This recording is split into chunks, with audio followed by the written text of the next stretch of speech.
내 이름은 야마모토 아타루. 23살이고 시내에 있는 IT 회사에 다니고 있다. 오늘도 평소처럼 회사에 출근하기 위해 가장 가까운 역으로 가는 길이었다. 아, 출근하기 싫다. 그래도 일은 해야겠지. 항상 변함없던 나날이었다.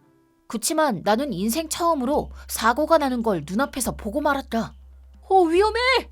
횡단보도를 건너려고 할 때 일어난 일이었다. 나보다 조금 앞에 걷고 있던 여자가 신호 위반을 한 차에 치인 것이었다. 뭐야 저게, 누가 봐도 신호 위반이잖아. 게다가 그대로 줄행랑 치다니. 암만 생각해도 이건 뺑소니인데. 이대로 가만둬선 안 된다고 생각해서 침착하게 차량 번호를 메모하고 쓰러져 있는 여자에게 말을 걸었다. 괜찮으세요? 다행이다. 일단 의식은 있는 것 같아. 아파. 정연, 괜찮아? 네, 저도 막 건너려는 참이었는데 이 사람이 교통사고를 당한 것 같아요. 그랬구나. 얼른 들것으로 옮겨야. 아니, 잠시만요. 머리를 다쳤을 수도 있으니까 너무 움직이지 않는 편이 좋을지도 몰라요. 일단 구급차부터 부를게요. 나는 서둘러서 구급차를 불렀다. 청년, 그나저나 일은 안 가봐도 괜찮아? 지금 몇 시지? 아차, 완전 지각이야. 뒷일은 나한테 맡기고 얼른 회사부터 가봐. 진짜요? 근데 괜찮으시겠어요? 구급차가 오면 어떻게든 될 테니까 괜찮아. 감사합니다. 덕분에 살았어요. 여기 제 명함이에요. 혹시 뭔 일 생기면 여기로 전화 주세요. 그래, 알겠어. 이렇게 해서 나는 서둘러 회사로 향했다. 야단났네. 딱 봐도 완전 빡쳤구만. 그러고 보니 오늘 회의에서 발표 담당이 나였지. 벌써 1시간 반이나 늦었는데 부장한테 뭐라고 하지? 몸이 아팠다고 할까? 그러면 전화는 왜 안 받은 거야? 하면서 혼날 텐데. 아니면 지하철이 지연됐다고 할까? 지연된 것도 정도가 있지? 라면서 혼나겠지? 좋아. 이렇게 된 이상 솔직하게 말하자. 거짓말 안 하고 진심을 담아서 말하면 아무리 부장이라도 이해해 주겠지? 지각해서 죄송합니다. 야, 아타루, 너 이 자식 전화도 안 받고 어디서 뭘 하고 있었던 거야? 정말 죄송합니다.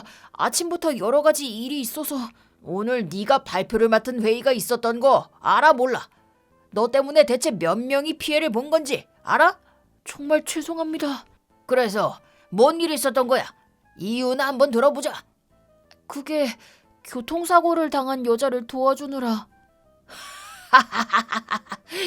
야, 어린애도 그것보단 성의 있게 변명하겠다. 아니, 변명이 아니라 진짜라고요. 그럼 증거는 있냐? 한번 봐볼까?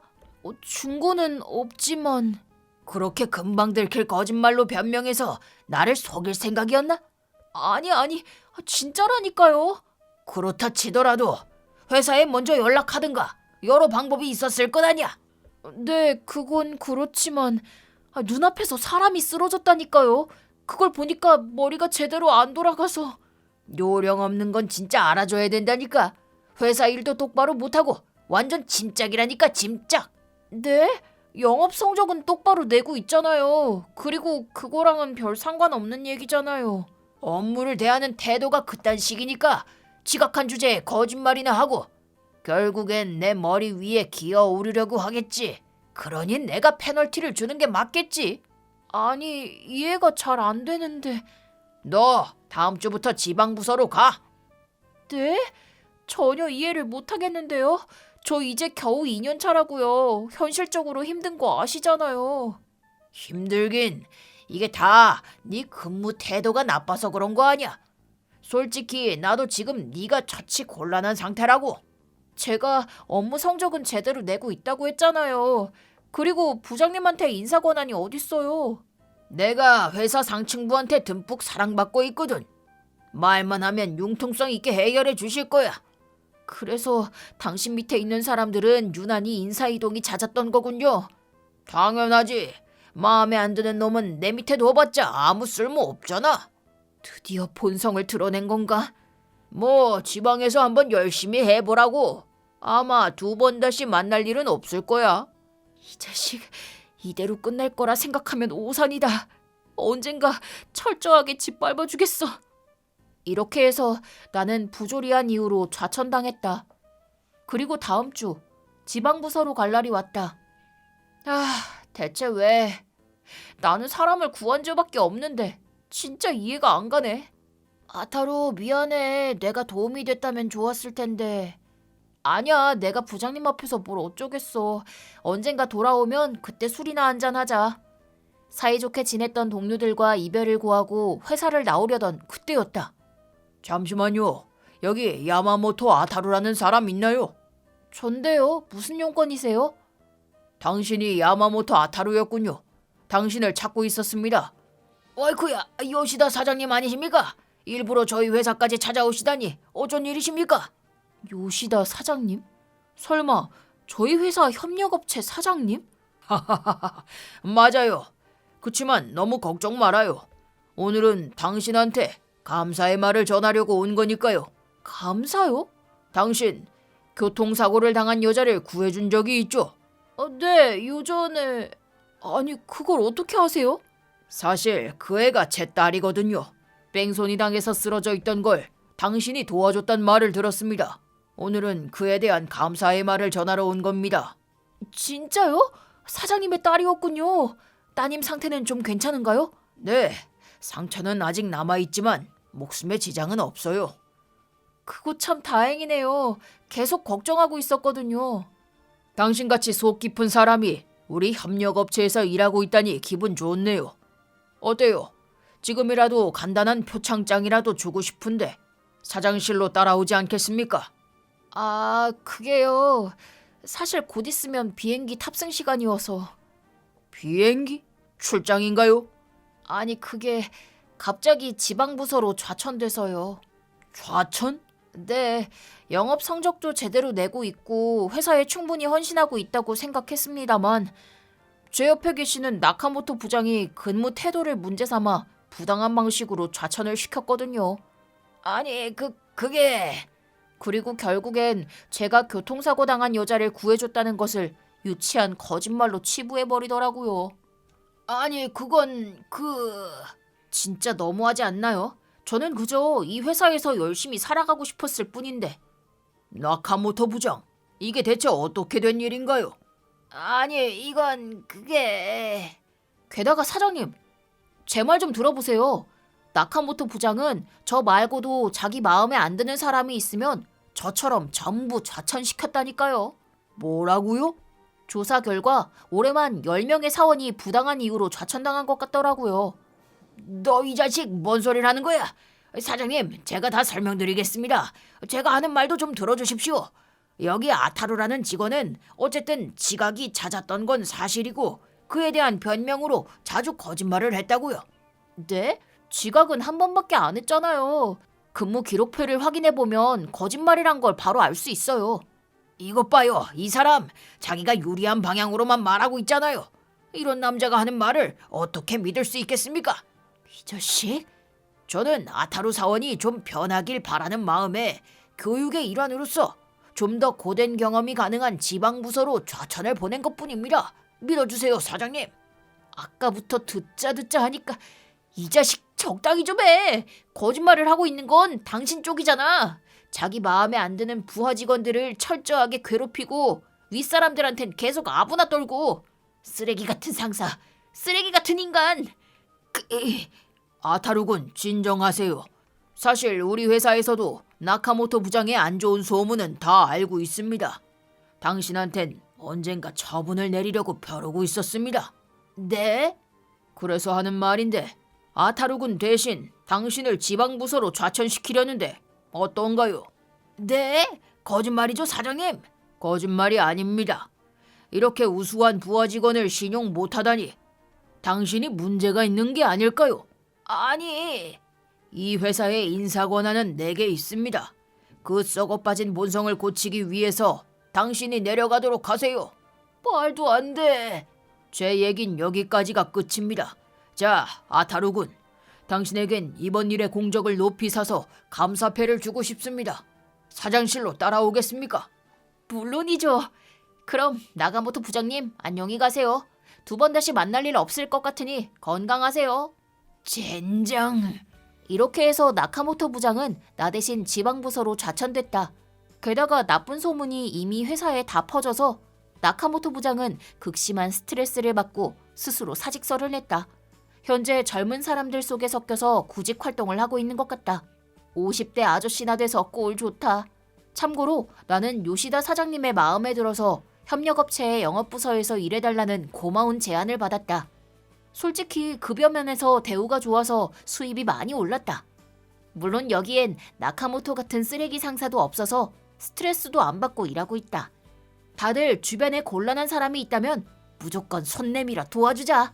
내 이름은 미츠이시 타카이로 32살 평범한 독신남이다. 이번엔 내 여동생과 그녀의 남편이 일으킨 소동에 대해서 얘기해보고자 한다. 나보다 5살 어린 여동생 토미에는 현재 전업주부이다. 그녀의 남편인 미치아키는 나보다 2살 어리고 한 중소기업의 대를 이을 예정이다. 현재 결혼한 지 2년이 지났지만 둘 사이에 애는 없었다. 딱히 말썽 안 피우고 잘 지내고 있다고 생각했지만 어느 날 여동생한테서 전화가 왔다. 남편이 가족회의를 하고 싶다는데. 뭐? 또? 그녀의 남편이 나와 부모님과 함께 얘기를 나누고 싶다고 하는 것이었다. 나는 뭔가 불안한 느낌이 들어서 자세한 사정을 물어봤다. 그래서 동생을 따로 만나서 얘기를 나눴다. 아무래도 동생이 매제한테 보낸 문자가 원인인 것 같다. 오늘 몇 시쯤 들어올 것 같아? 좀 늦을 것 같은데? 뭔 일이야? 이런 얘긴 직접 하고 싶은데. 신경 쓰이게 왜 그래? 웬만하면 좀 가르쳐주지 그래? 그럼 말할게.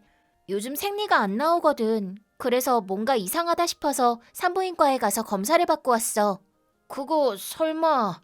눈치챘구나. 임신 3개월 차래. 드디어 기다리고 기다리던 우리 애가 생긴 거야. 그거 확실한 거야? 당연하지. 전문의한테 확실하게 검사받고 왔어. 정말 다행이다. 요즘 계속 노력하고 있었는데 잘 안 됐잖아. 만에 하나 불임이면 어떡하나 싶었는데 정말 다행이야. 그랬구나. 왜 그래? 아까부터 리액션이 시원찮은데? 너무 감동받아서 얼어붙었어? 아니, 그런 게 아니야. 애가 생겼다는 거 진짜지? 아까부터 그렇다고 했잖아. 진짜 뭔 일 있어? 당신도 애 갖고 싶다고 했잖아. 그렇긴 한데... 하긴 갑자기 아빠가 됐다는 말을 들으면 당황스럽긴 하겠지. 그래도 출산하려면 7개월이나 남았다고. 그때까지 마음 추스리고 있어. 좋아, 가족회의하자. 뭐? 이런 말도 안 되는 과정을 통해서 가족회의를 하게 된 것 같다. 물론 동생은 납득할 수 없었다. 그치만 매제는 퇴근하고 나서도 아무런 설명 없이 가족들을 전부 모아서 얘기하자는 말뿐이었다. 그래서 어쩔 수 없이 나랑 부모님께 연락을 한 거라고 한다. 나도 당장 이유는 묻지 않고 그날 자세하게 들어보기로 결론을 내렸다. 그리고 일주일 뒤. 가족회의 당일. 나는 일 때문에 조금 늦어서 약속 시간보다 1시간 늦게 본가에 도착했는데 넌 대체 뭐라고 다니는 거야? 아빠, 하지마. 내 얘기를 좀 들어줘. 세상에, 아빠가 동생의 머리채를 잡아서 흔들고 있었다.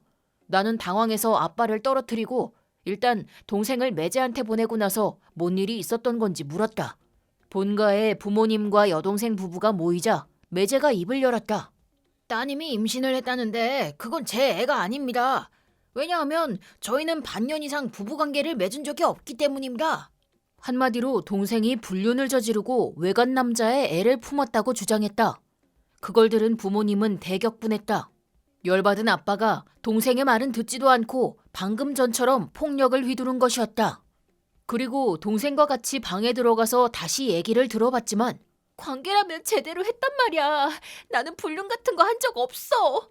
변명은 됐다. 아무튼 당장 무릎 꿇고 사과하렴. 엄마는 너무 실망했다. 부모님은 변함없이 동생의 얘기를 안 들었다. 보다 못한 나는 엄마, 아빠 둘 다 진정해. 아무튼 양쪽 다 증거는 없잖아. 출산하고 나서 DNA 검사라도 하면 확실하게 알 수 있겠지. 지극히 당연한 말을 하려는 순간 아니요. 죄송하지만 그때까진 못 기다립니다. 지금 당장이라도 이혼하고 싶습니다. 매제는 내 말을 잘라먹으며 거듭 화를 내며 말했다. 이대로는 절대로 수습이 불가능할 것이라 생각해서 나는 일단 모두에게 시간을 좀 갖고 냉정해지면 다시 얘기하자고 설득했고 회의를 끝냈다. 매제는 당장이라도 이혼 서류를 떼올 기세였지만 그것만은 내가 어떻게든 막아냈다. 이렇게 된 이상 동생과 매제를 같은 집에 돌려보낼 수도 없어서 일단 한동안 동생을 내 방에서 재우기로 결정했다. 동생은 충격에 알아누웠다. 계속 곁을 지켜주고 싶었지만 일 때문에 그건 불가능했다. 난장판이었던 가족회의로부터 이틀 뒤 일하던 중 여동생한테 연락이 왔다. 일하는데 미안해. 잠깐 얘기 좀 할 수 있어? 응, 괜찮아. 몸 상태는 좀 어때? 많이 괜찮아졌어. 그리고 너무 고마워, 오빠. 오빠가 아니었으면 더 심해졌을지도 몰라. 별것도 아닌데 뭘. 근데 매제가 그렇게 말하긴 했지만 대체 무슨 일이야? 나는 물론 네가 바람 폈다고 생각 안 해. 단지 사실 확인을 하는 것뿐이야. 불륜이 아닌 것만은 확실해. 부부관계가 옛날만큼은 아니지만 쭉 계속되고 있어서 임신한 게 전혀 부자연스러운 상황이 아니야. 근데 매제는 왜 사실을 인정하지 않고 불륜이라고 주장하는 거야? 어디 짚히는 데 없어? 나도 몰라. 애가 갖기 싫어서 그런 것도 아닌 것 같은데. 그리고 이것도 물어보고 싶었는데 아빠랑 엄마는 왜 매제 편을 들어준 거야? 보통 딸 얘기를 더 잘 들어주지 않아? 남편이 워낙 어른들한테 잘하고 집안도 좋잖아. 그래서 엄마 아빠가 결혼 전부터 엄청 마음에 들어 했거든. 게다가 집 리모델링 비용도 대주고 고급 온천 여행도 데려다주고 꽤 잘했어. 그래도 이건 좀 너무한데? 솔직히 이번이 처음도 아니야. 저번에 부부싸움을 했을 때도 왠지 부모님한테 연락이 와서 내가 일방적으로 잘못했다는 것 마냥 뭐라 들은 적도 있어. 어지간히 푹 빠져들었구만. 진짜 우리 부모지만 어이가 없다. 그래서 이번엔 어떻게 됐어? 매제랑 다시 잘해보고 싶어? 솔직히 다시 잘해볼 생각은 없는데 이대로 침대에 누워서 울다가 이혼당하는 것도 싫어. 나는 동생의 의견에 전면적으로 찬성했다. 뭔가 딱 맞아떨어지지 않는 점도 너무 많고 이대로라면 동생이 불륜을 저지른 게 기정사실이 돼버린다. 확실히 하고 싶은 건 두 가지. 하나는 왜 동생이 불륜을 저질렀다고 주장하는가? 라는 점. 또 다른 하나는 왜 가족회의까지 연 건가? 라는 점이었다. 보통 부부끼리 먼저 얘기할 문제인데 일부러 가족들을 모아서 갑자기 얘기한 점이 너무 수상했다. 아무튼 혼자서 이것저것 생각해봐도 결론이 안 나서 업무 중 알게 된 김우라라는 탐정에게 상담받으러 갔다. 그에게 매제를 미행하고 정보를 달라고 의뢰했다. 그리고 어느덧 일주일 뒤. 잘 돼가요? 지금 정보들을 정리하고 있는 중입니다. 대충이라도 좋으니까 좀 알려줘요. 성질 급한 건 여전하시네요. 동생 관련된 일이라 좀 부탁드릴게요. 뭐 말 못할 거 없죠. 일단 미치아키 씨가 평소에 말이죠. 클럽에서 죽치고 살더라고요. 클럽? 네, 긴자에 있는 아가씨들이랑 술 마시는 곳에서요. 그중 한 사람한테 푹 빠진 것 같더라고요. 설마 그 사람과 불륜을 저지른 건가요? 그것까진 잘 모르겠네요. 아무튼 꽤 가까운 사이인 것 같더라고요. 둘이 자주 붙어있고 따로 만난 적도 많았어요. 사실 그런 짓도 하면 안 되죠. 그치만 둘이서 호텔에 가거나 각자의 집에 같이 들어간 적은 없었어요. 그럼 육체 관계는 없었단 말이군요. 그건 또 모릅니다. 지금 아내분께 이혼해달라고 닥달하는 중이랬죠. 그러면 법정에서 불리하지 않도록 참고 있는 걸지도 몰라요. 당장만 해도 저 같은 탐정이 붙어 있잖아요. 어떻게 해서든 확실한 증거를 잡아야 할 텐데. 잠깐만요. 분명 긴자의 클럽이랬죠? 네. 자세히는 모르지만 거기 엄청 비싸지 않아요? 당연하죠. 거기 앉아있기만 해도 몇만에는 그냥 깨진다고요. 그 여자 맘에 들려고 엄청 많이 들락거렸겠죠? 그뿐만 아니라 비싼 명품도 꽤 갖다 바친 것 같더라고요. 고마워요. 나중에 보고서도 잘 부탁드릴게요. 나는 김우라의 얘기를 듣고 좋은 생각이 떠올랐다. 그리고 나서 이것저것 발로 뛰며 조사한 뒤 다시 본가에 가서 가족회의를 열었다. 멘트는 저번과 똑같았다. 형님, 아무리 그래도 너무 참견하시는 거 아니에요? 이건 저희 부부 문제라고요. 매제는 상당히 불쾌한 듯 말했다. 가장 먼저 가족들을 끌어들인 주제에 어이가 없네.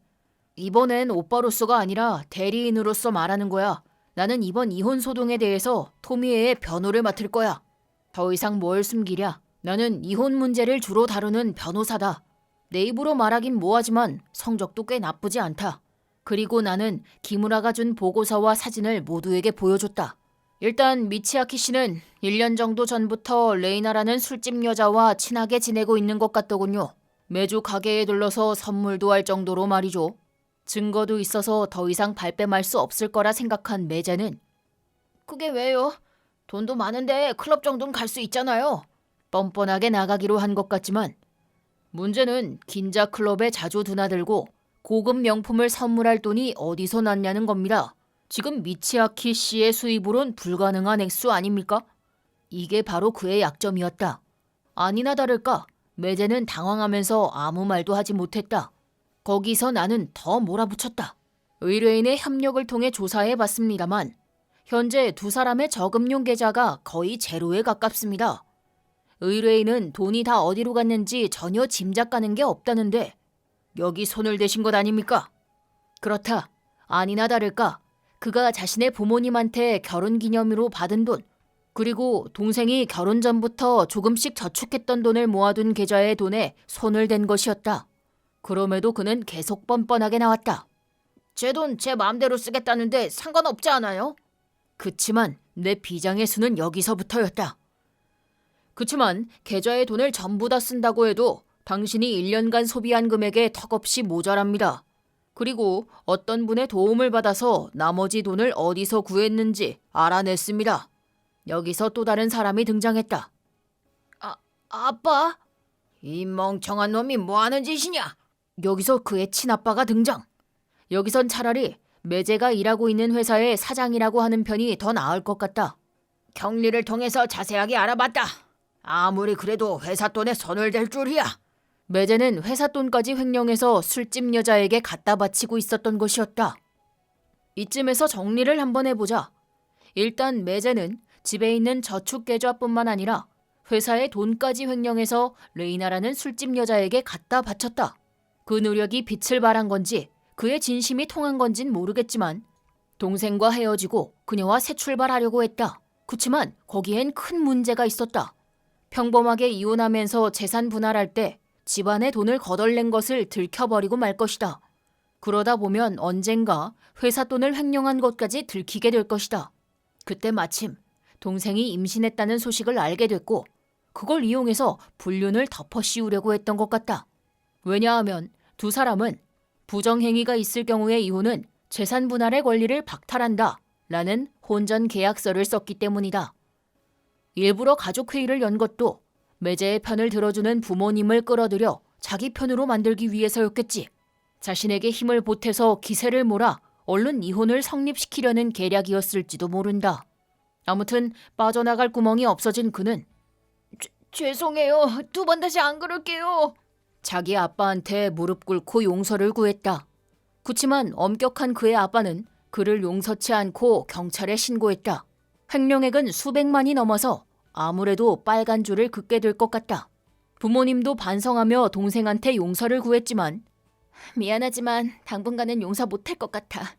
앞으로 어떻게 될진 모르겠지만 한동안 연락도 안 할 거고 여기도 안 찾아올 거야. 앞으로 두 사람이 손주 얼굴을 볼 수 있을지 없을지 잘 모르겠다. 그치만 나도 동생의 의견엔 찬성한다. 친딸을 못 믿고 저런 사기꾼 같은 남자 편을 들었으니 당연한 결과다.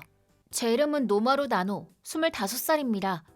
오늘은 제가 초등학생일 때 얘기를 해보려고 합니다. 사실 저는 우유 알레르기가 있습니다. 그래서 옛날부터 그냥 우유는 물론이고 가공된 유제품도 대부분 입에도 못 댑니다. 제가 알레르기가 있다는 것은 1살 때쯤부터 알고 있었습니다. 엄마가 이유식 삼아서 숟가락 가득 우유를 떠먹이자 그전까지 넙죽넙죽 잘 받아먹던 제 안색이 변하더니 구토하고 온몸이 벌겋게 달아오르고 두드러기가 올라왔다고 합니다. 엄마는 구급차를 불렀고 저는 바로 입원했습니다. 혈액 검사 결과 우유 알레르기로 판정났다고 합니다. 엄마가 말하길 이때까지 모유를 먹여도 아무런 문제가 없었기 때문에 설마 우유 알레르기가 있을 거라곤 생각도 못했다고 합니다. 엄마는 지금도 그때를 떠올리면 안색이 창백해지곤 합니다.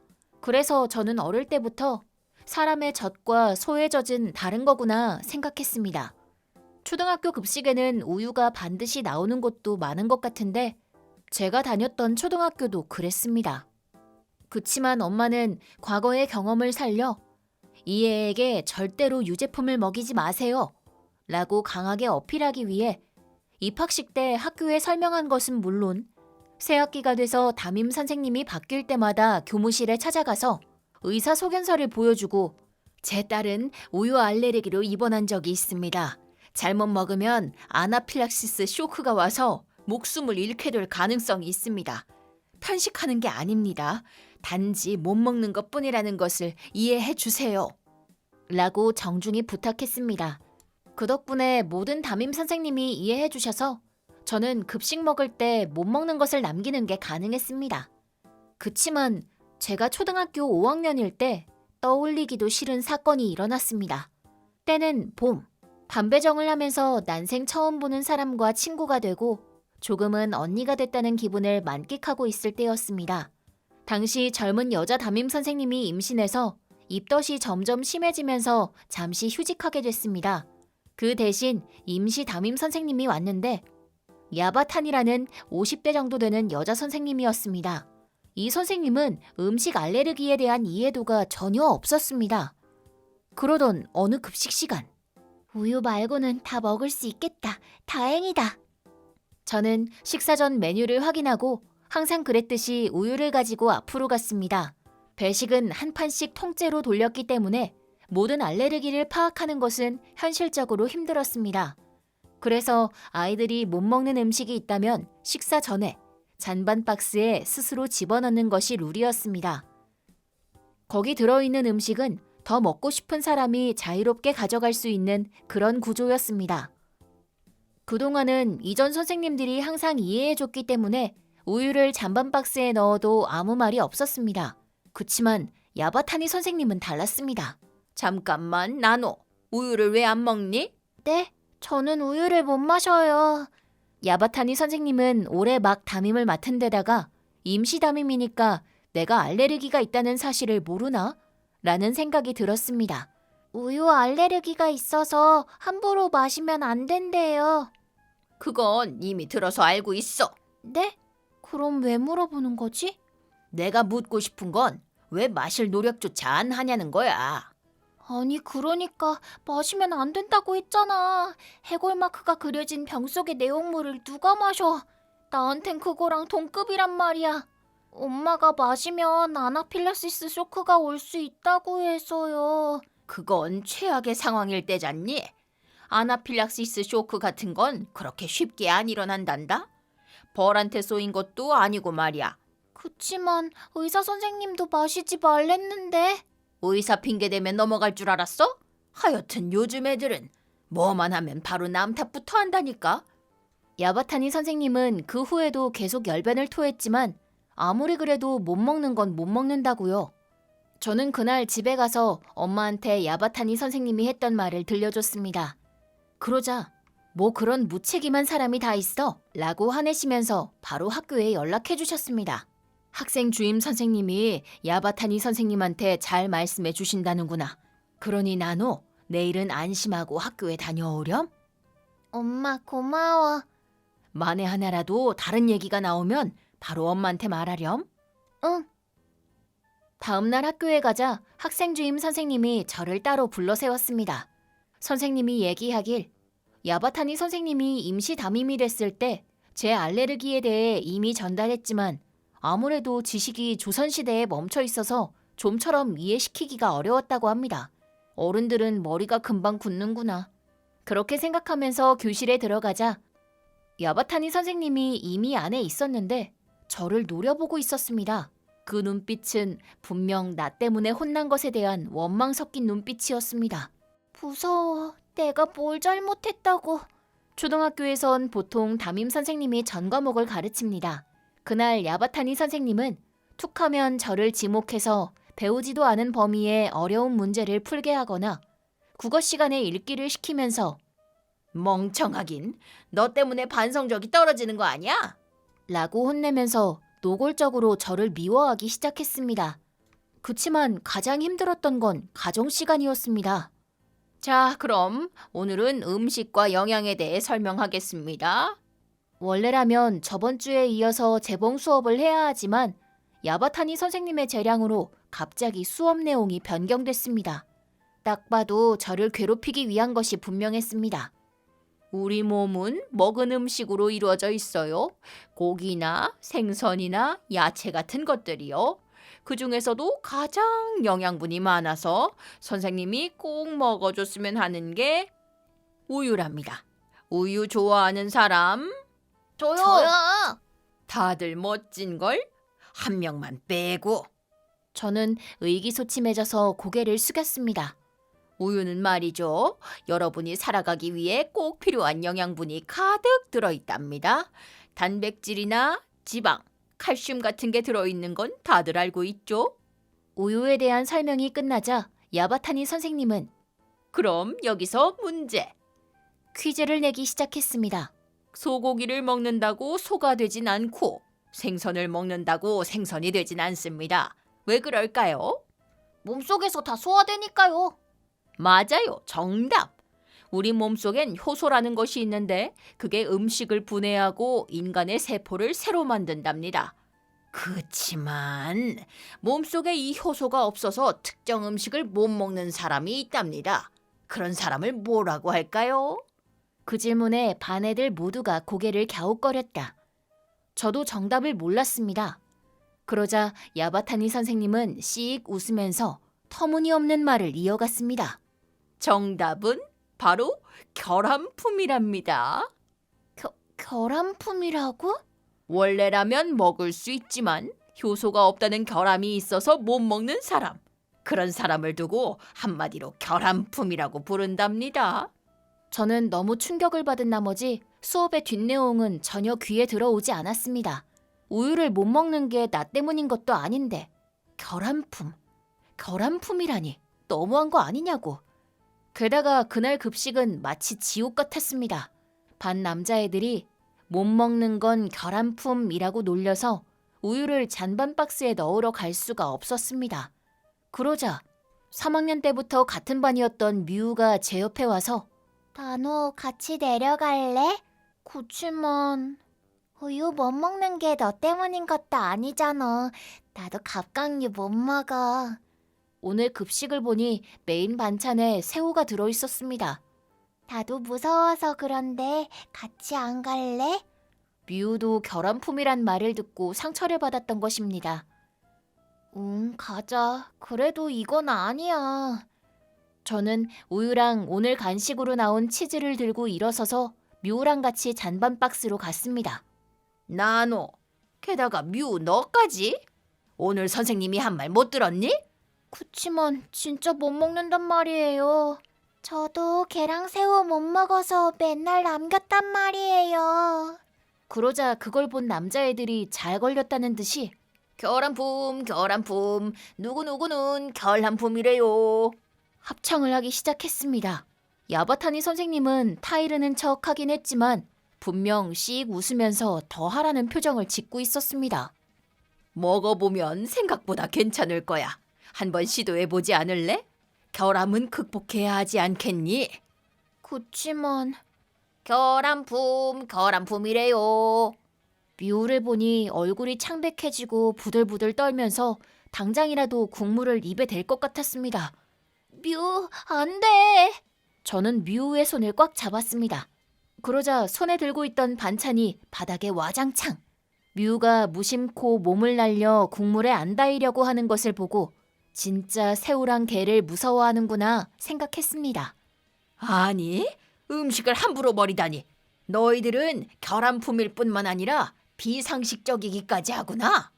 그 후에도 남자애들의 놀림과 선생님의 매도는 끝날 기미가 안 보였습니다. 궁지에 몰린 저는 손에 있는 우유와 치즈를 보고 내가 쓰러진 게 우유 때문이었다면 혹시 치즈 정도라면 가벼운 증상으로 끝날지도 몰라.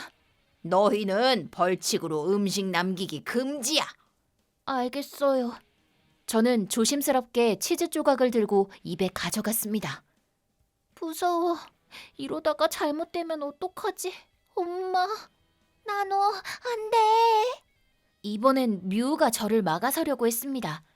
빨리 먹어. 야바타니 선생님이 제 손에 있던 치즈를 입에 우겨넣기 시작했습니다. 저는 반사적으로 치즈를 씹었는데 그대로 거의 다 삼켜버리고 말았습니다. 그러자 왜? 어머, 더러워. 왜 갑자기 토를 하고 난리야? 보고도 모르겠어요. 알레르기 반응이잖아요. 세상에, 겨우 치즈 한 조각으로 저 난리야? 다른 사람들은 괜찮아도 저희한텐 이게 맹독이라고요. 누가 다른 선생님 좀 불러줘. 가려워. 숨이 저는 온몸에 가려움을 느끼면서 의식을 잃고 말았습니다. 나노. 눈을 뜬 곳은 병원이었습니다. 나노. 다행이다. 다행이야. 쓰러지고 나서 여자애 한 명이 옆반 선생님을 불러서 구급차로 옮겼다고 합니다. 그 와중에도 야바타니 선생님은 허둥지둥할 뿐 전혀 도움이 안 됐다고 합니다. 저희를 괴롭히던 남자애들 중에는 내 잘못 아니야 라고 충격에 휩싸이면서 울음을 터뜨린 애도 있어서 교실 안은 혼돈의 카오스 그 자체였다고 합니다. 그 후 학생주임 선생님과 교장, 교감 선생님이 찾아와서 저랑 부모님께 고개 숙여 사과했습니다. 이번 사건은 학교 전체에 큰 문제로 대두됐는데 특히 알레르기를 갖고 있는 자녀의 학부모들에 대한 고충이 학교 측에 쇄도했다고 합니다. 야바타니 선생, 어째서 이런 일이 생긴 거죠? 저는 그저 알레르기를 치료해주고 싶어서. 당신은 의사가 아니라 선생이잖아요. 교육자의 관점에서 학생들의 성장을 지켜보는 게 당신 역할이지. 학생을 치료하는 게 당신 역할이 아니잖아요. 그치만 교사로서 할 수 있는 일이 학생들한테 결함품이라고 나무라는 게 교육입니까? 그건 학생들이 할 말이 그렇게 많다면 내일 학부모들 앞에서 당신의 말이 맞는지 어떤지 의논이라도 해볼까요? 그건 좀 봐주세요. 결국 이번 사태는 교육위원회에도 알려져서 야바타니 선생님은 해직당했습니다. 참고로 제 부모님은 도무지 화를 주체하지 못해서 알레르기를 알고 있으면서도 먹인 것은 범죄다 라면서 야바타니 선생님을 상해죄로 고소해서 경찰이 출동하는 사태까지 일어나게 됐습니다. 그리고 엄마는 이 일을 계기로 교직에 몸담그는 분들이 알레르기에 대해 올바른 인식을 갖고 있었으면 좋겠다라고 말했습니다. 나너 무사했구나. 미안해. 내가 아무것도 도와주지 못해서. 너 때문이 아니잖아. 걱정시켜서 미안해. 그 후로도 뮤랑은 사이좋게 지내고 있습니다. 참고로 야바타니 선생님 말을 듣고 우리를 놀리던 남자애들은 집에서 부모님께 잔뜩 혼났는지 일부러 저희 집까지 찾아와 울면서 사과해서 특별히 봐주기로 했습니다. 세상엔 자기 의견을 강요하는 사람들이 잔뜩 있습니다. 그치만 자기 몸은 스스로 지켜야 합니다. 알레르기는 사람마다 다릅니다. 어른이 된 지금 그 당시 야바타니 선생님을 반면교사 삼아서 남한테 강요하는 것만은 안 하면서 살려고 노력 중입니다. 코즈, 부스, 대체 알레르기가 뭐야? 인간 몸은 세균이나 바이러스 같은 것들로부터 몸을 지키기 위해 면역체계라는 것을 갖고 있는데 이게 이상을 일으키면 재채기나 호흡곤란 같은 증상을 일으킨다 라는데 저렇게 연약한데 우리는 어째서 정복 못하는 거야? 지금 뭐 하는 거야? 뭐 하는 짓이야? 니시카와 모처럼 지구에서 가져온 건데 감시할 거면 좀 똑바로 하라고. 아름다운 이 몸한텐 아름다운 꽃이 어울리는 법이라고. 꽃 같은 소리 하네. 이게 뭐라고? 아치! 더러워. 시끄러워. 아치! 아치! 재채기가 멈추질 않아. 대체 왜 이러지? 설마 니시카와 너? 아치! 아치! 꽃가루 알레르기 아니야? 뭐야 그게? 우리도 인간이랑 크게 다를 게 없단 소리지. 헛소리 하지 마. 아치. 어떻게 좀 해줘봐. 아치. 아치.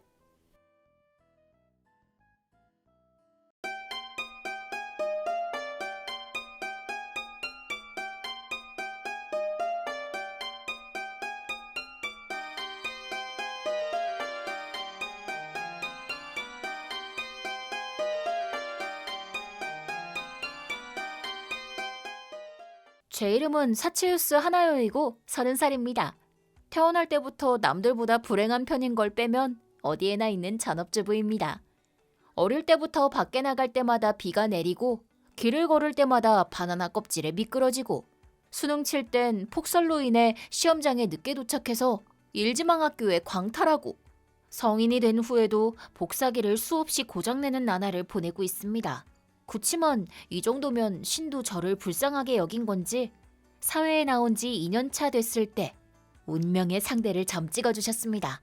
그는 저와는 정반대로 운이 아주 좋은 편이어서 그와 함께한 이후로 제 불행도 사그라들었습니다. 설마 이런 제가 결혼할 거라곤 상상도 못했는데 남편은 프로포즈할 때 온갖 불행들을 헤쳐나온 네가 너무 아름다워 라고 말해줬습니다. 죄송합니다. 얘기가 옆으로 새버렸네요. 그치만 제 남편은 진짜로 일도 잘하고 잘생겼답니다. 지금은 일 때문에 1년 정도 해외 출장을 가서 좀 외롭긴 하지만 그치만 오늘 얘기하고 싶은 건 남편에 대한 것이 아니라 좀 대학이 껄끄러운 학부모에 대한 겁니다. 그게 바로 이 우에노리 씨, 저보다 2살 어린 학부모입니다. 제겐 4살 배기 아들이 있는데 우에노리 씨의 딸과 같은 유치원에 다니고 있습니다. 그래서 등하굣길이나 각종 행사가 있을 때 그녀와 함께할 일이 꽤 많이 생기는데 이 사람의 화법이 예사롭지가 않습니다. 어머나 하나요 씨, 오늘도 알바 마치고 돌아가는 길이세요? 언제나 빡빡하게 사시네요. 집에 돈이 그렇게 없어서 어떡해요. 우리 남편은 돈 잘 벌어와서 다행이다. 어머나, 그 옷은 뭐예요? 어디서 샀어요? 네? 시마무라요? 그런 데서 옷 사 입으세요? 하긴 걸레 걸치고 다니는 것보단 낫네요. 어머나 다들 안녕하세요. 저도 딸 학원 데려다 주려고 왔어요. 다들 다음에 또 봬요. 아무도 안 궁금한데 다른 학부모들을 보면 매번 이런 식입니다. 우리들끼린 괜히 받아쳤다가 피곤한 일 만들지 말자는 식으로 얘기가 나와서 다들 겉으로는 웃으면서 대하지만 결코 가까이 하려 하진 않았습니다. 물론 저도 그중 한 사람입니다. 애초에 남들보다 불행한 편인 제가 저런 자기 자랑하기 바쁜 사람한테 잘못 걸리기라도 한다면 골치 아픈 일이 생길 게 뻔했기 때문입니다. 그치만 지금 수호신격인 남편이 제 곁에 없어서 또 불행을 불러들이고 말았지요. 그날 저는 가벼운 마음으로 알바를 마치고 유치원으로 가는 길이었습니다. 남편이 곧 돌아온다. 신난다. 남편한테 해외 출장이 끝나가서 한 달 뒤 귀국할 것 같다는 연락을 받았습니다. 뭐 먹고 싶은 거라도 있어? 있고 말고 초밥 먹고 싶어. 알았어. 그럼 맛있는데 예약해둘게. 저는 바로 인터넷으로 평판이 좋은 초밥집을 검색했습니다. 그러자 하굣길 근처에 오래전부터 일하던 주방장이 있는 가게를 발견했습니다. 하굣길에 한번 들렀다 가야겠다. 지도를 보면서 찾아가니 확실히 초밥집이 있었습니다. 평소엔 이런 비싼 초밥집에 안 가서 그냥 지나쳤지만 가게에서 뿜어져 나오는 분위기를 보아하니 분명 남편도 마음에 들어할 것이란 생각이 들었습니다. 가게 이름은 루츠키 스시였습니다. 남편이 귀국하기까지 한 달이나 남았지만 그 가게가 인기 많았던 것을 생각해서 미리 예약하는 편이 낫다는 생각이 들었습니다. 아직 영업 전이었지만 안에 사람이 있는 것 같아서 저는 조심스럽게 가게 안으로 들어갔습니다. 저기... 아직 영업 안 합니다. 가게 안엔 깐깐하게 생긴 주방장이 한창 영업 준비 중이었습니다. 죄송합니다. 예약을 하고 싶어서요. 누구 소개받고 오셨나요? 아니요. 그런 건 아니고 그게 남편이 저 멀리 외국에 출장 갔다가 이번에 귀국하거든요. 초밥이 먹고 싶다는데 이왕이면 맛있는 초밥을 먹이고 싶어서 찾다 보니. 그러셨군요. 그러자 주방장은 표정을 풀고 예약 수첩을 건네줬습니다. 저는 날짜와 시간을 적고 3인으로 예약했습니다. 처음엔 무서웠지만 알고 보니 친절한 분이어서 저는 안심하고 가게를 나왔습니다. 예약해서 다행이다. 그치만 이게 다 터무니없는 불행의 시작이었습니다. 집에 도착하니 휴대폰 벨소리가 울렸습니다. 연락 온 사람은 우에노리 씨? 하나요 씨, 다 봤어요. 오늘 루츠키 스시에 갔었죠? 아, 네. 역시나. 거기서 뭐 했어요? 그냥 예약 좀. 진짜요? 당신이 거길 간다고요? 뭐 잘못됐나요? 잘못된 건 없는데 깜짝 놀랐잖아요. 제가 거기 단골이라서 한 달에 몇 번씩 가는데 꽤 비싸거든요. 알고 계세요? 검색하고 찾아간 거라 가격은 대충 알고 있어요. 가격도 알면서 왜 예약까지 한 건진 잘 모르겠지만 좋은 말 할 때 예약 취소하는 게 좋을걸요? 한번 거기서 먹으면 당신이 항상 가던 회전초밥집은 맛없어서 못 가게 될걸요? 왜 말을 그런 식으로 하세요? 그야 당신 싱글맘이잖아요. 거긴 돈 없는 사람들이 갈 만한 데가 아니라고요. 네? 저 싱글맘 아닌데? 또 그런다. 유치원 행사에도 항상 혼자 왔으면서 유치원 입소할 때도 혼자였잖아요. 그게 남편은 애가 유치원 들어가기 전에 해외 출장을 가서 유치원에 못 온 것뿐이에요. 방금 한 말은 좀 참신하네요. 네? 뭐가요? 싱글맘들이 부끄러워서 거짓말하는 건 많이 들어봤지만 방금 건 처음 들어봤네요. 남편이 해외 출장 중이래. 아니, 거짓말이 아니라. 그럼 왜 맨날 애한테 싸구려 옷만 입히는 거예요? 가방도 싸구려 에코백이나 쓰고. 그건 말해도 안 믿으실 것 같은데 제가 옛날부터 잘 넘어지는 편이라 옷이 금방 더러워져서 비싼 옷은 잘 안 사입게 되더라고요. 게다가 유치원에서도 더러워져도 상관없는 옷을 입히라고 했잖아요. 뭐야 그게. 그걸 지금 변명이라고 하는 거예요? 비싼 옷이라도 좀 더러워지면 어때요? 또 새로 사면 되는데. 한 벌에 1만 엔 정도 하는 옷 살 수 있어요? 못 사죠. 그래서 가난하다는 소리를 듣는 거예요. 그런 사람이 저렇게 비싼 집에 갈 생각을 하다니. 가게 격이 떨어지니까 그만두는 게 어때요? 가난한 사람이랑 같이 먹으면 초밥 맛이 떨어진단 말이에요. 그렇게까지 말씀하실 필요는 없잖아요. 남편이 초밥을 즐겨 먹어요. 주방장님도 예약을 받아주셨고 당신이 뭐라고 하든 초밥집엔 갈 거예요. 그렇게 나오시겠다. 그렇단 말이지. 우에노리 씨는 다음 날부터 다른 학부모들과 저를 이간질하기 시작했습니다. 하나요 씨가요. 조신한 척하면서 뒤에서는 당신들 욕하고 다닌 거 아세요? 역 근처에 있는 초밥집에서 그러더라고요. 아, 참고로 제가 거기 단골이니까 가고 싶은 사람 있으면 저한테 말하세요. 소개해드릴게요. 평소 그녀의 상대를 안 받아주던 학부모들은 제가 뒷담을 하고 다닌다는 것을 믿진 않았지만 우에노리 씨의 단골 가게에 제가 일부러 갔다는 사실에 놀라서 저한테까지 거리를 두게 됐습니다. 우에노리 씨는 그걸 계기로 제가 싱글맘이라는 헛소문뿐만 아니라 싱글맘 주제에 그렇게 비싼 초밥집에 갈 돈이 어디서 났을까요? 혹시 어디 스폰이라도 붙은 거 아니에요? 얌전한 척하다니 장난 아니네요. 이런 거짓말까지 퍼뜨리고 다녔습니다. 다행히 자식한텐 별다른 피해가 안 가서 제가 참고 넘어가면 소문들도 금방 잊혀지겠다 싶어서 꾹 참고 있었습니다. 그치만 고대하던 남편의 귀국 날에 사건이 발생했습니다. 오랜만이야. 아빠! 집에 1년이나 못 돌아와서 미안해. 아니야, 돌아와줘서 기뻐. 오늘 있잖아. 당신이 초밥 먹고 싶다고 해서 초밥집 예약해놨어. 오, 그거 기대되는데? 고마워, 당신. 셋이서 가게에 들어가자 제 얼굴을 본 주방장이 인사하면서 모처럼이니까 카운터석에 앉으시죠. 원하는 재료로 만들어 드릴게요. 여기 괜찮네. 그러게. 그런 얘기를 나누면서 자리에 앉으려고 가게 안에 들어가려던 때였습니다. 늦었잖아요. 에? 룸 안에서 일부러 기다리고 있었던 건진 몰라도 그곳에 우에노리 씨가 서 있었습니다.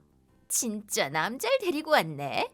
그 해외 출장 다녀오셨다는 자칭 남편분 맞죠? 우에노리 씨는 제 남편을 보고 희죽거렸습니다. 저는 하얗게 질려버리고 말았습니다. 설마 예약 당일날 잠복하고 있었을 줄이야.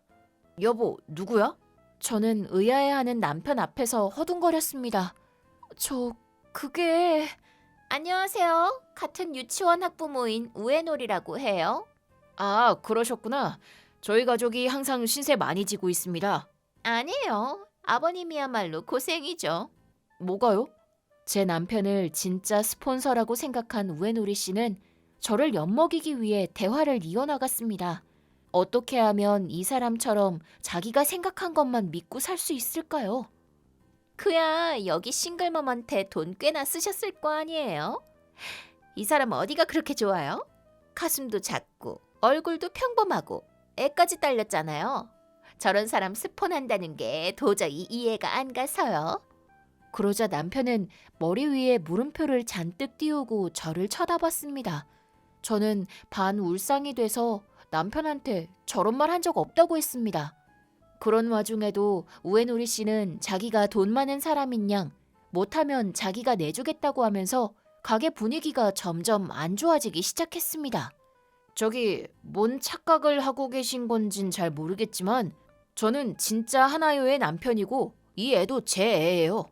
방금 전에 외국에서 돌아왔는데 간만에 초밥이 먹고 싶어서 이리로 온 거거든요. 네네, 그런 설정이시겠죠.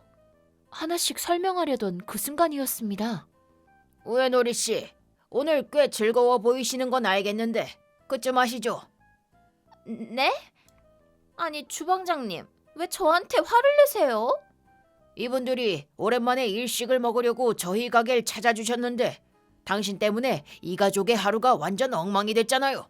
주방장의 나무람에 우에노리 씨의 얼굴이 점점 붉게 달아오르기 시작했습니다. 저기요, 저 여기 단골인 건 알고 계세요? 저는 그저 이 가게의 격을 지켜주려고 했을 뿐인데. 그런 부탁한 적 없습니다. 전 우리 가게가 동네 사람들한테 사랑받으면 그걸로 충분해요. 괜히 접근하기 어렵게 만드는 품격 같은 거 필요 없습니다. 뭐라고요? 나 남편한테 말할 거예요? 그럴 필요 없습니다. 그게 뭔 소리죠? 우에노리 씨가 소리친 순간 가게 문이 열리며 누군가 들어왔습니다. 어라? 말도 안 돼. 여보! 고개를 돌려보니 그곳엔 당황하는 우에노리 씨를 노려보는 그녀의 남편이 서 있었습니다. 가게에 들어오실 때부터 주변 손님들에게 방해가 돼서 제가 연락드렸습니다. 평소에 남편분이랑 올 땐 얌전하시더니 혼자서 그렇게 큰 소리로 떠드시면 안 됩니다. 당신, 다른 사람들 불편하게 이게 뭐 하는 짓이야? 아니, 오늘 친구가 이 가게에 처음 온다고 해서 그냥 몇 개 좀 알려주려고 했어. 그쵸? 맞죠? 맞아요. 돈이 많아도 이렇게 행동하면 안 된다는 것을 배웠죠. 그게 아니잖아요. 얼른 나오기나 해. 내가 왜? 내가 뭘 잘못했다고? 나보다 스폰이나 달고 사는 이 사람이 나쁜 거지. 자, 여기 신분증이요. 진짜네? 뭔 이상한 소리를 하고 있어? 그게 아내분께서 저보고 싱글맘이라고 멋대로 오해하고 계셔서요. 제 말을 들은 남편분은 안색이 시퍼래져서 우에노리 씨를 잡고 있던 손을 놨습니다. 아프잖아, 여보. 야, 너랑은 더 안 되겠다. 뭐라고? 애 낳고 나서 육아가 힘들다면서 집안일은 전부 가정부한테 떠넘기고 쇼핑만 해대고 취미도 이것저것 찔러봤다가 금방 관두고 돈이 남아나질 않는다. 게다가 이런 망상 허언증까지 있을 줄이야. 도저히 같이 못 살아. 뭐라고? 진심이야? 잠깐만 기다려. 여보! 혼자 남겨진 우에노리 씨는 초밥집에서 계산만 하고 지금 뭔 일이 일어난 건지 전혀 모르겠다는 표정으로 터벅터벅 가게를 빠져나갔습니다. 저는 남편을 안 좋은 일에 휘말리게 한 것 같아서 기분이 별로 좋지 않았는데 외국에서 별 희한한 사람 다 만나다 보니 아무렇지도 않아 라고 웃으면서 말했습니다. 소란스럽게 해서 죄송합니다. 오늘은 돈을 안 받을 테니 원하는 대로 마음껏 드시길 바랍니다. 저희는 주방장의 따뜻한 호의 아래 맛있는 초밥을 마음껏 먹을 수 있었습니다.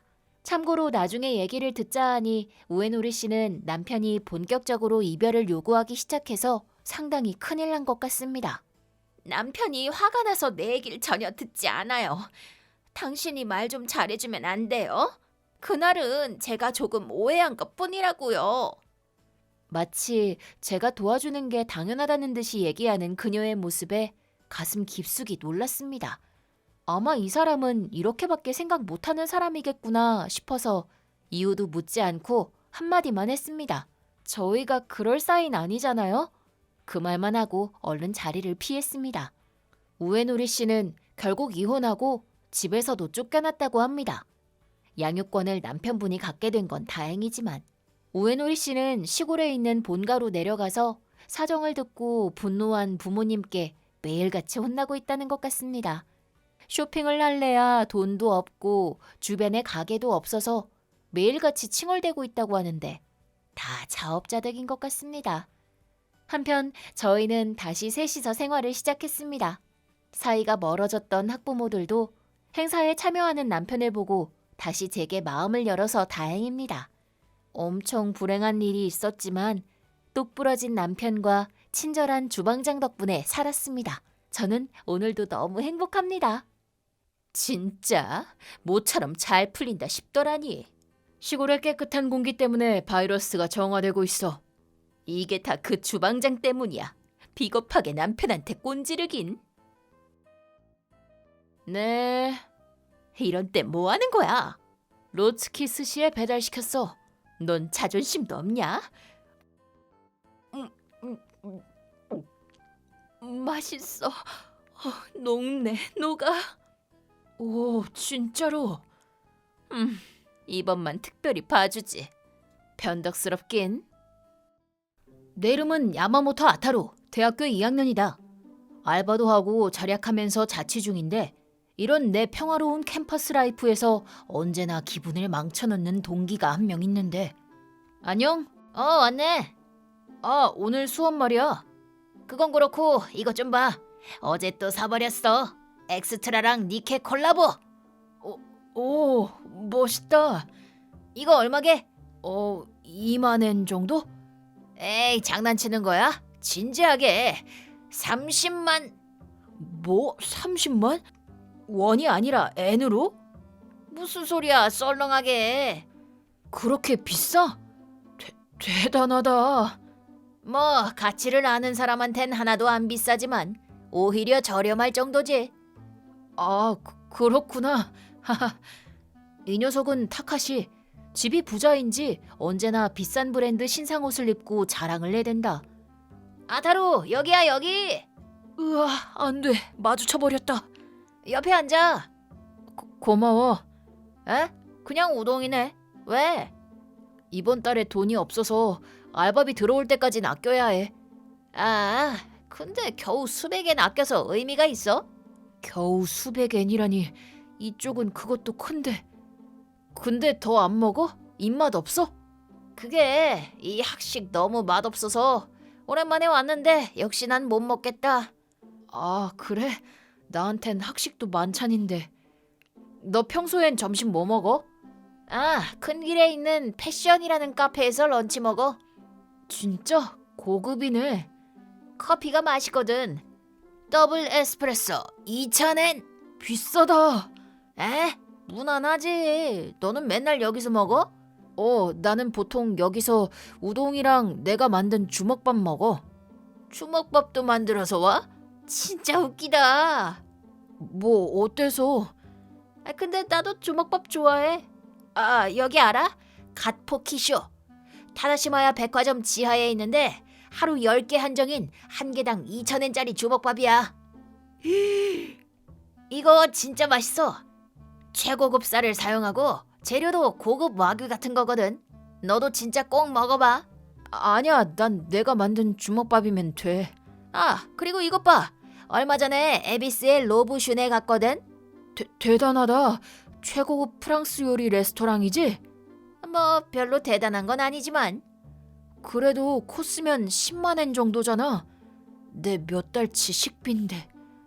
누가 좀 구해줘. 이놈 자랑하는 얘기를 언제까지 들어야 하는 거야. 와, 타카시 또 돈 자랑하고 있네. 맨날 자랑밖에 안 하고. 이건 뭐야? 네네, 꼼데 소믈리에. 좋겠네. 헬리콥터에서 본 야경이네. 좋겠네. 아오사카리 큐에서 먹은 제비집 스프네. 좋겠네. 휴, 다음 주는 정치 사상이래. 지루해. 오늘 같이 아자부 안 갈래? 수시 먹을래? 하치베이 갈까? 아니 하치베이 안 갈래. 나 오늘 알바 있어. 알바 힘들겠다. 대단하네. 알겠어. 내가 살게. 하치베이에 있는 수시면 오늘 네가 알바에서 버는 돈보다 무조건 비싸잖아. 그러니까 알바 가는 것보단 하치베이 가는 게 더 이득이지. 아니야 진짜 됐어. 맛있는데? 학생인데 알바를 하다니 시간 낭비라고 생각하는데. 이 자식 시비 거는 건가? 안녕. 안녕. 아, 그 슈프림 티셔츠 나도 갖고 있었는데 그립다. 그래? 3년 전에 나온 거지? 맞아. 근데 그 해에 나온 슈프림 디자인은 좀 중학생 느낌이 나서 다 버려버렸거든. 그걸 아껴 입고 있는 내 입장은? 그래도 그건 아깝다. 중고 장터에라도 한번 팔아보지 그랬어. 우와, 그런 데서 사는 사람이면 거지잖아. 나 그런 사람이랑은 안 만나고 싶어서 그럴 바에 그냥 버리고 말지. 아 그래? 난 항상 중고 장터에서 사고 있는데. 저 여기 앉아도 되나요? 아 괜찮아요. 감사합니다. 좀 앉을게요. 잘 먹겠습니다. 식사 중에 죄송한데요. 뭐 좀 물어봐도 될까요? 어떤 거? 그 주먹밥도 메뉴에 있었어요? 아니 이건 직접 만든 거야. 우와, 밥도 윤기 나고 엄청 맛있어 보여서요. 비싼 쌀이에요? 전혀. 엄마가 보내주시는 평범한 쌀이야. 뭐 밥 지는 건 좀 잘하긴 해. 가르쳐 주세요. 저도 자취하고 있는데 밥 지는 게 어려워서요. 그래, 난 무조건 뚝배기로 지어. 그리고 미림도 살짝 넣어. 그렇구나. 다른 요리도 만들어요? 뭐 대충 절약도 할 겸. 요리도 꼭 알려주세요. 그래, 얼마든지. 이렇게 나는 소이치라는 수수한 동기와 만났다. 소이치도 열심히 자취 생활을 하고 있어서 낭비도 하지 않고 우리는 마음이 잘 맞았다. 진짜? 너 봉사활동도 해? 대단하다. 아니야, 대단하고 그런 게 아니라 그냥 즐거워서. 어딜 가도 성격 재밌는 사람은 있으니깐. 다음엔 아타루도 같이 참가하자. 그래, 나도 해볼게. 사이가 더 가까워진 우리는 하루하루 각자 있었던 일이나 생각들, 친구, 일, 꿈 얘기, 집안일, 좋아하는 음악 등 다양한 얘기를 나눴다. 그러던 중 사실 너한테만 하는 얘긴데. 에? 진짜야? 그랬었어? 소이치는 남에게 별로 말하고 싶지 않은 비밀도 알려줬다. 안녕. 안녕. 아타루, 너 요즘 아싸 같은 애랑 다니지 않어? 어? 아, 소이치 말이야? 걔 옷도 뭔가 촌스럽지 않아? 분위기도 가난해 보이고. 잘도 그런 애랑 어울려 다니네. 아니야, 잘 맞기도 하고 나한텐 소중한 친구거든. 아, 근데 말이야, 이 자켓 부찌 건데 걔는 부찌 같은 것도 모를 것 같아. 그럴까? 여보세요? 아빠. 아타루 20살 생일 축하한다. 고마워. 대단한 선물은 못해줘서 미안하지만 내가 옛날에 차덜급으로 샀던 부찌 가방 줄게. 뭐? 그거 아빠가 엄청 아끼는 거잖아. 그래, 물려주는 거라 싫을지 모르겠지만 괜찮으면 네가 써줘. 그쪽으로 보냈으니까. 아니야, 진짜 기뻐. 뭐 조금 오래된 감은 있지만 질은 좋으니까 됐어. 무엇보다 아빠의 추억이 담긴 물건이니까 소중하게 잘 써야지. 안녕. 안녕. 와, 그 가방 멋있다. 괜찮지? 뭐 아빠한테 물려받은 거긴 하지만. 그래? 그래도 차분한 느낌이라 좋은데? 고마워. 안녕. 어라? 부찌 가방 같은 걸 들고 오다니 웬일이야? 근데 그거 오래되지 않았어? 맞아.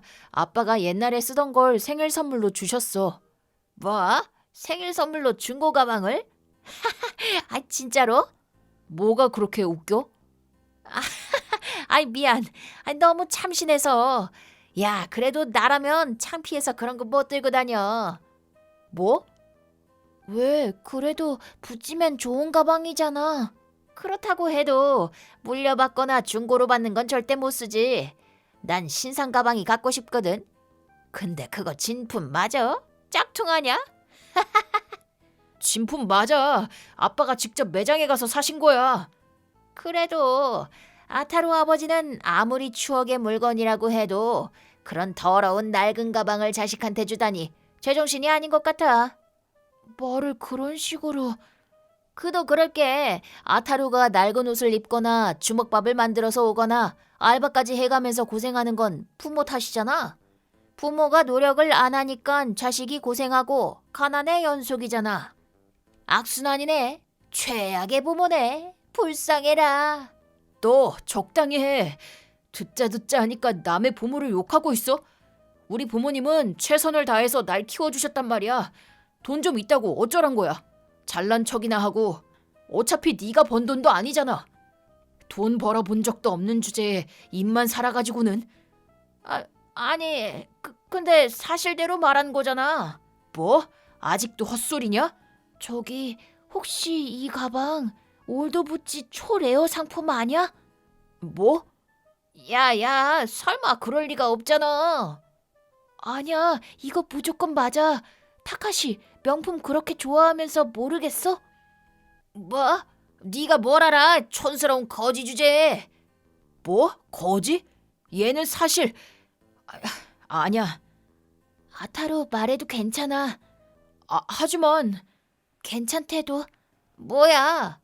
소이치는 그 차례 상사 집안의 장남이야. 뭐? 그래, 너희 집 회사의 모 회사지. 그런 거였어? 맞아, 자. 근데 왜 그런 싸구려 보세옷 같은 걸 입고 있어? 부끄럽지도 않아? 전혀. 대학생이 명품 옷을 입을 이유가 없잖아. 그래서 안 입은 것뿐이야. 그리고 난 비싼 거 몸에 안 걸쳐도 내 자신으로 만족하거든. 부족한 게 없으니까. 타카시는 스스로 자신감이 없나 보네. 그러니까 명품으로 치장하지 않으면 안 되는 거잖아. 너야말로 불쌍한 놈이구만. 그리고 소이치는 봉사활동도 하고 있고 용돈은 어려운 사람이나 재해 지역에 기부하고 있어. 돈 많은 타카시는 그런 거 해봤어? 넌 네 몸 치장하는 데 말곤 돈 안 쓰잖아. 그런 건 진짜 부자가 아니야. 그냥 멍청한 졸부일 뿐이지. 타카시, 아타루 부모님 욕한 거 사과해. 미안해. 말이 심했어. 뭐 알았으면 됐어. 이제 2번 다신 다른 녀석들한테도 그런 말 하지 마. 알았어, 젠장. 네 집안 이야기 하게 해서 미안해. 괜찮아. 소중한 친구가 그런 말 듣고 있는데 가만히 있을 순 없었어. 고마워.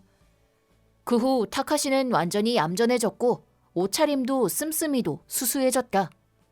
아무래도 진짜 부자를 목표로 삼고 봉사활동이나 기부활동도 하고 있는 것 같다.